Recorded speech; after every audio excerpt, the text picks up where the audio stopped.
क्या दर्शन धर्म का सही विकल्प हो सकता है, या फिर आस्था से तर्क की ओर जाने का कोई बेहतर तरीका है? कई लोग जब धर्म छोड़ते हैं तो उन्हें एक नए प्रणाली की तलाश होती है और अक्सर वे दर्शन की ओर मुड़ते हैं, लेकिन फ्रेडरिक नीत्शे का इस पर अलग दृष्टिकोण था। उन्होंने चेतावनी दी थी, यदि दर्शन को धर्म का विकल्प बना दिया जाए तो यह उतना ही सीमित कर देने वाला हो सकता है।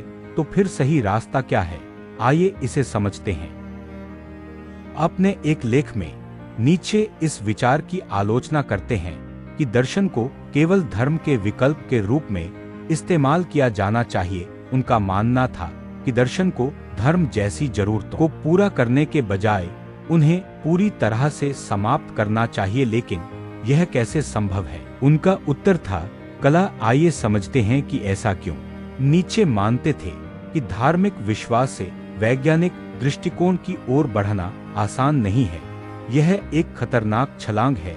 धर्म सदियों से लोगों के सोचने के तरीके को आकार देता आया है, नैतिकता, मोक्ष और जीवन के उद्देश्य की भावना देता आया है। अगर इसे अचानक छीन लिया जाए तो मन इसे स्वीकार नहीं कर पाता। यहीं पर दर्शन मदद कर सकता है, एक पुल की तरह जो विश्वास से तर्क तक का रास्ता बनाता है। लेकिन नीत्शे चेतावनी देते हैं कि हमें यहीं रुकना नहीं चाहिए। धर्म कुछ खास भय और चिंताओं को संबोधित करता है, जैसे पाप, मोक्ष और यह भावना कि हम अयोग्य हैं। लेकिन नीत्शे कहते हैं कि ये स्वाभाविक मानवीय भावनाएं नहीं हैं, ये धार्मिक शिक्षाओं द्वारा निर्मित की गई हैं और पीढ़ी दर पीढ़ी चलती आ रही हैं। इसलिए हमें इन्हें पूरा करने की जरूरत नहीं है, बल्कि इनसे खुद को आजाद करने की जरूरत है। तारांकन, तो फिर दर्शन का सही उद्देश्य क्या होना चाहिए? नीत्शे के अनुसार इसके दो रास्ते हैं। एक, यह धर्म की पुरानी जरूरतों को एक नए रूप में पूरा करता रहे, जो कि गलत होगा। दो, यह हमें यह समझने में मदद करे कि ये जरूरतें गलत धारणाओं पर आधारित हैं और हमें उनसे मुक्त होना चाहिए।